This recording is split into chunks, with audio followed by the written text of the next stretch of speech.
Nuevamente estamos en Bel Café, tomando un excelente café del lugar. Ya estamos habitués de este lugar que nos gusta mucho y hoy estamos con Kiara. Kiara, voy a hacer una breve presentación, pero la vas a completar vos. Sos estudiante de Comunicación Social en el Instituto 15. Sí. Bien. ¿Edad? 18. Muy bien. Cabe decir que si estás acá es porque te descubrí o te descubrimos hablando en el programa, lo tengo anotado acá el nombre porque no me acuerdo los nombres. ¿De qué estamos hablando? Con Estela Maris Cardoso y Arturo Remedi. El sábado pasado justo vos te entrevistaron después que a nosotros para hablar de este fenómeno de Javier Milei. Así que créditos a ellos que te descubrieron y te invitaron primero. Nosotros simplemente nos estamos copiando de la idea porque nos pareció sumamente interesante todo lo que hablaste. Para empezar, ¿por qué elegiste Comunicación Social? Esa es la primera pregunta. Y ahora que ya cursaste, este es tu primer año, me imagino. Sí. Sí, porque sos muy joven. Y habiendo pasado 9 meses del año, ¿está tus ideas iniciales antes de cursar y lo que estás ahora en la misma línea? O sea, ¿estás contenta? ¿Estás bien? Sí, interesante. Creo que me gusta más que al principio. Bien, bien. Porque cuando elegí la carrera fue más porque no tenía posibilidades de elegir la que realmente quería, aunque esa idea como que ya se me fue yendo y me empezó a gustar. ¿Qué era más cuál? Comunicación, psicología. Psicología. Que me parecía muy interesante, pero bueno, siempre fui más de las carreras sociales, interesarme más en lo social. Entonces estaba la posibilidad de estudiar comunicación en Campana y me anoté. No con mucha fe, pero al final me terminó gustando, interesando. Vi que entre mis compañeros también estaba buena la dinámica, los temas que se trataban, los temas en general de lo teórico, además me encantan, es interesante. Y no me va mal y creo que cada vez me va gustando más la idea. De este primer año, ¿una materia y un profe que te hayan gustado? Ay, eso es difícil. Yo, por ejemplo, siempre, que si tengo que mencionar una, voy a elegir siempre a Leo Maldonado. Me gusta su materia, pero creo que me gusta más la de Cercueta, la de producción oral y escrita. Bien. Bueno, ¿y tenés en claro más o menos de qué te gustaría trabajar el día de mañana? No, eso no. Muy bien.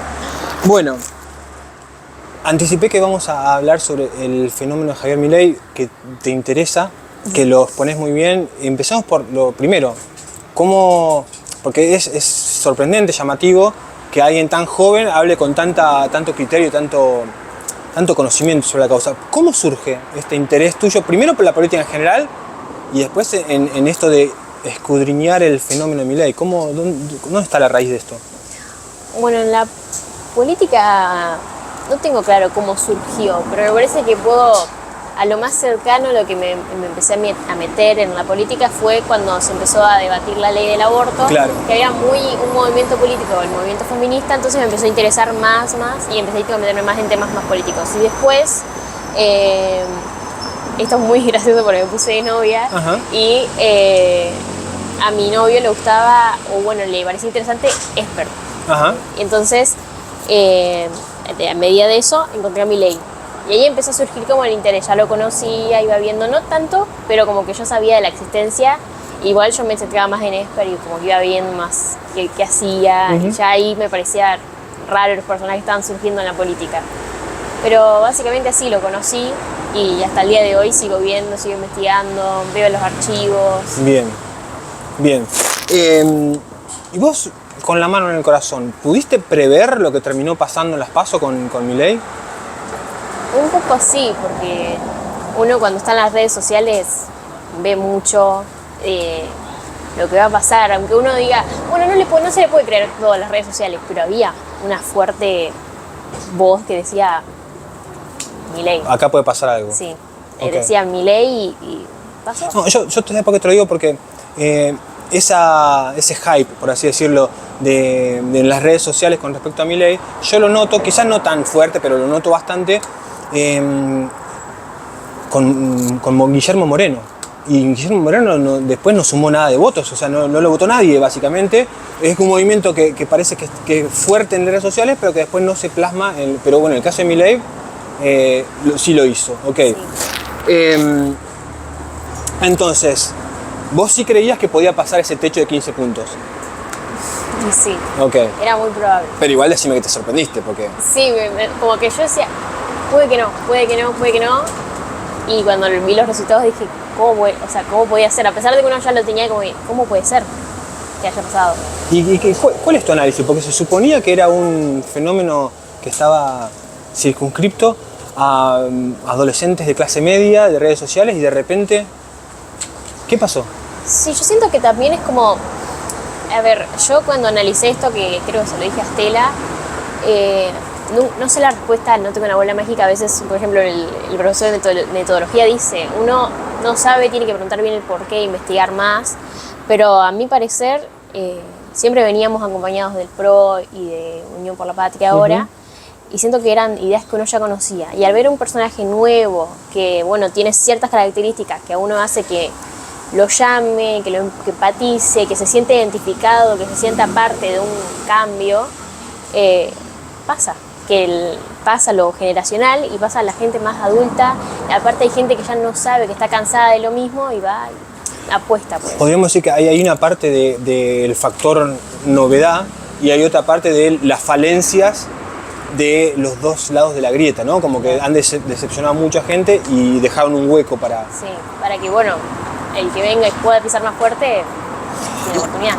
Y, a ver, ¿cuánto pensás vos? Vamos a suponer que tenemos el 100%, es la totalidad. Tenemos por un lado su personalidad, su histrionismo, su fachada, su imagen, todo eso que no es contenido ideológico. Y por otro lado sí el contenido ideológico, que es liberal, que es minarquista, toda la parte conservadora en cuanto a lo social. ¿Qué es lo que más atrae a la gente? Por ejemplo, yo pienso que es 95% imagen lo que atrae y 5% las ideas liberales en concreto. ¿Vos cómo repartirías esa torta? Y yo creo que, no sé si el 95%, pero creo que la gran mayoría del porcentaje es por la imagen que él generó. Porque uno la analiza y uno ve, y capaz, a mí me pasa que me mandan memes de Milei. Memes y bueno... Bueno, el de fuera. Sí, el de fuera, del plan motosierra. El otro día me mandaron un video que era como un juego, que iba como con una motosierra. Entonces eso lo hace más novedoso, que la gente les llame la atención. Capaz ni siquiera mira mucho el contenido de lo que dice. Es lo que pasa. No, y algunas declaraciones así como muy estruendosas, como dinamitar y hacer volar por el aire el Banco Central, claro. Que esto es lo que hablábamos fuera de cámara, que más allá de que uno esté de acuerdo o no esté de acuerdo, es como magnético escuchar algo así, te llama la atención. Y bueno, y recién mencionaste tu comienzo en esta cuestión de la política como un puntapié inicial, el tema cuando se debatió la ley del aborto, ¿no? Porque está esta cosa. Se define a esta derecha que representa a Milei como liberal en lo económico, conservadora en lo social. La liberal en lo económico no hay mucho que explicar porque Argentina ya pasó por distintos gobiernos liberales, todos terminaron en desastre, como el de Martínez de Hoz, Cavallo después, bueno, Macri. Los liberales dicen que igual que Macri no es liberalismo y los comprendo, está bien, bueno. Pero después la otra parte, ¿no? La de conservadores en lo social. Léase, bienvenidas las pistolas Taser, libre portación de armas, abajo la ESI, chau la ley del aborto, y ahora le sumamos el componente novedoso del negacionismo de la dictadura y del genocidio. De esos dos componentes, ¿cuál es el que más atrae a la gente? Las ideas de un mercado que regule todo y de apertura indiscriminada, ¿es eso lo que se usa a la gente o es la mano dura y la cosa conservadora? Lo conservador. Eso es lo que muchas veces observo que en Twitter pasa, que uno mira capaz una noticia de, no sé, un robo, un asesinato, y pone los comentarios, eso con Milei no va a pasar, y pone una foto de Milei con un arma, obviamente hecha con inteligencia artificial, pero ponen eso con Milei, o ponen fotos de Villarroel, el otro lo vi, de Villarroel con un arma, y es muy gracioso porque Villarroel ha dicho en entrevistas que está en contra del sistema de Bukele, el presidente de El Salvador, que, bueno, ya uno vio las imágenes de cómo están los presos. Creo que no son todos, pero bueno, tienen un sistema bastante rígido. Y ella dice que hasta los criminales tienen derechos humanos, o sea que ella no haría eso.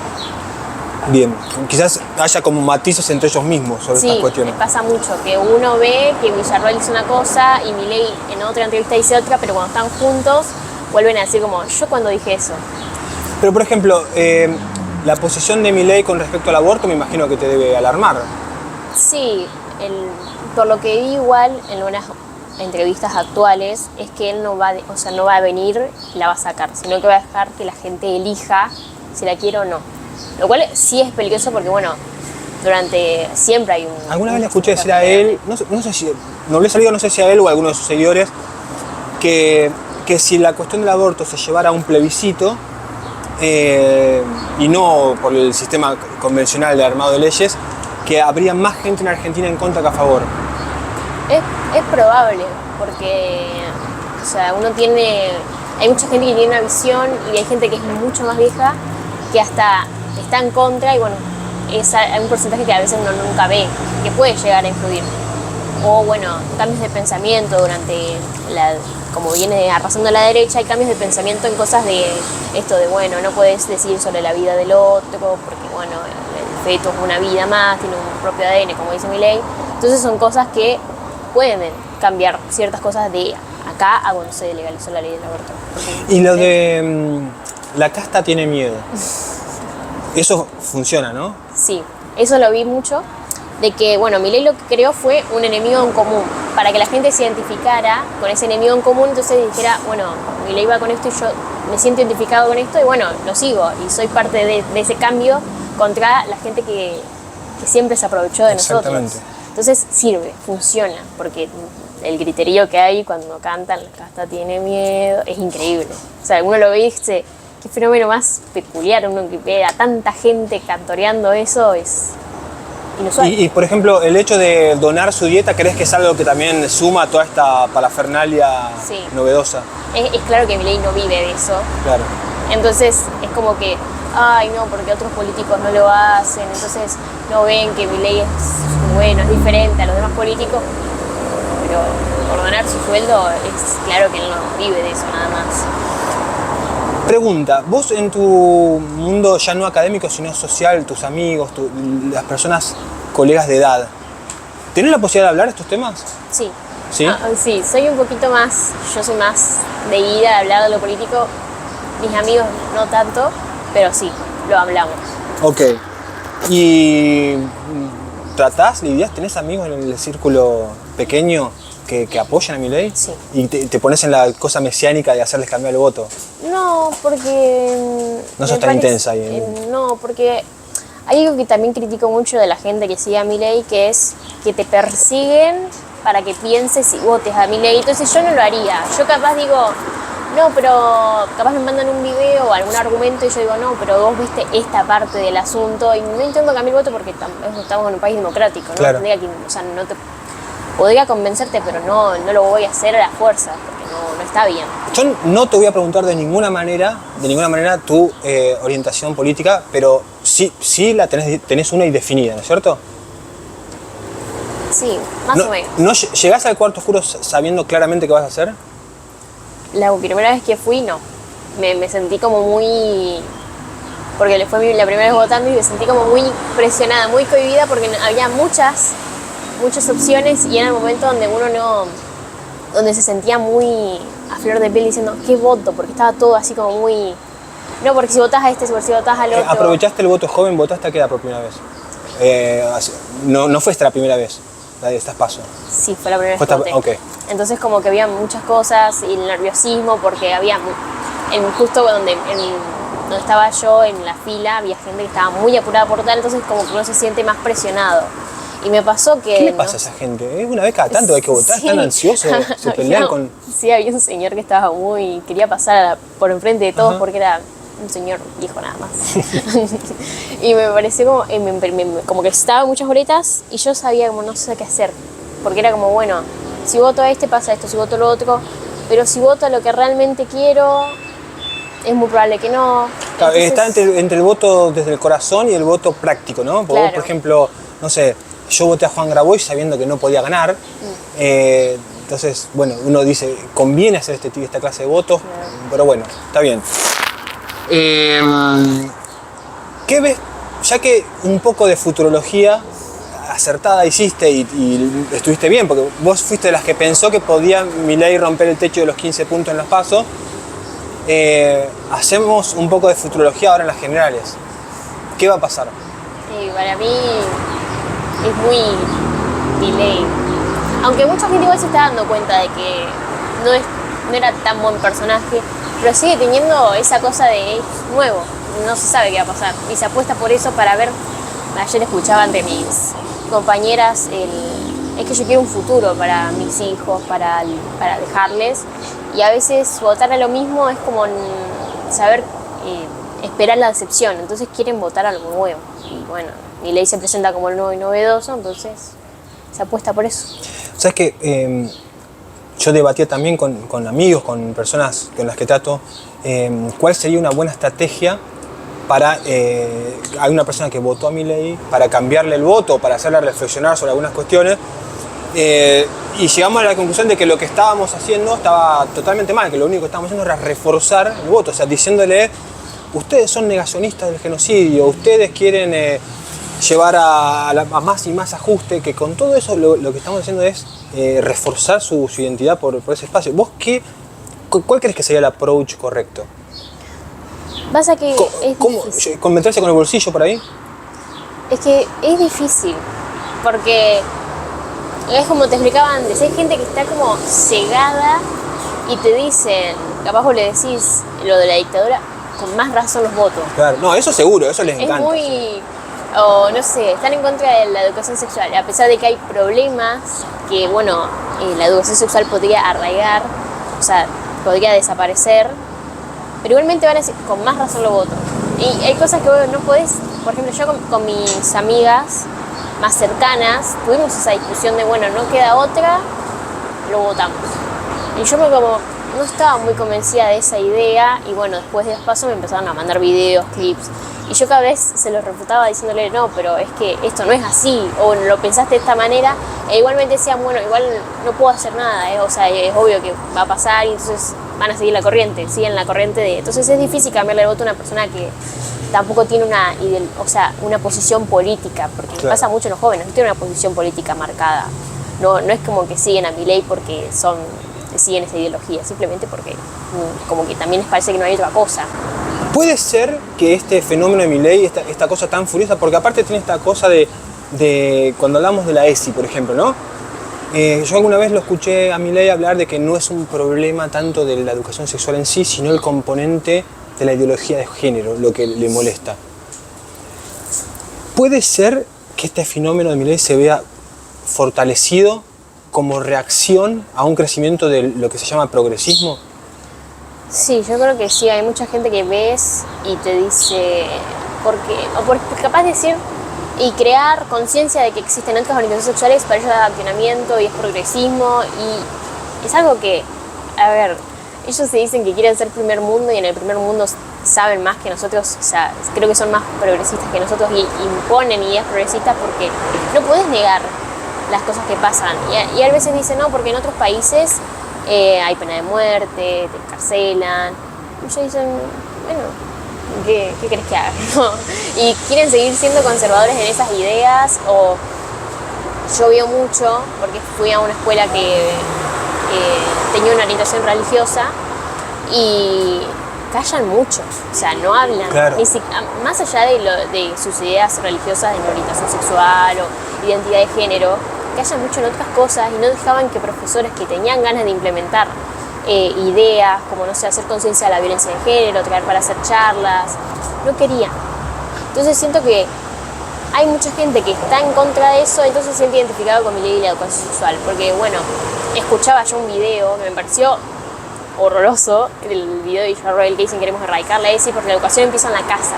Claro. Y es un tema muy fuerte porque si la educación empieza en la casa, ¿qué pasa con esos chicos que son vulnerados en sus propias casas? Mira, y aparte, ¿por qué suponer que un padre está capacitado para enseñar esas cosas? Es como... o sea, hay veces que pasa mucho en lugares de pocos recursos, tienen hijos a una edad muy temprana. ¿Cómo pueden pensar que una persona que tuvo eso, que pasó por ese hecho, por ese problema, porque es un problema, va a poder capacitar a sus hijos para que no vuelva a pasar? Exacto.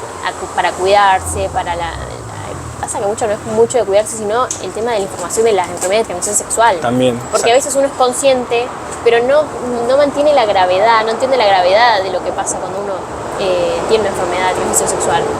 Entonces, es peligroso ese tipo de mensajes y siento que ser conservador en ese sentido no funciona, porque va a seguir existiendo gente que se identifique con otro género, gente que va a seguir amando gente de su mismo sexo, de su mismo género. Es algo que no puede negar. Entonces que uno quiera negarlo desde un lado más arriba, en lo legal, no tiene sentido. Y la última pregunta. Redondeemos tu pálpito para, ya no para octubre, para el 10 de diciembre. Decime, ¿a quién ves en el sillón de Rivadavia? Vamos a ir a pasar por balotaje, va a haber un ganador en primera vuelta, ¿qué ves? No digo qué querés, digo qué prevés. Y no te veo muy optimista, me parece. no, porque sigo mi postura. Para mí va a estar Milei y por más que a uno le asuste, es algo como que ya pasó, ya inflaron el globo, claro. Y es muy difícil desinflarlo. Lo que todo el mundo coincide es que si Milei llega a la presidencia tiene que ser en primera vuelta, porque en general hay como un consenso en que en un balotaje perdería o con Massa o con Bullrich. ¿Vos estás de acuerdo en eso? O? Sí, yo siento que sí, en un posible balotaje podría perder. Bien. Bueno, Kiara, agradezco a Estela Maris Cardoso y a Arturo Remé que te hayan descubierto. Comprometámonos a que si llega a ganar Milei, que esperemos que no, volvemos a tener otra nota ya con el presidente. Sí. Y yo edito esta parte porque si no nos van a sacar la pauta y eso. ¿Te parece? Dale. Muchas gracias. Gracias a vos.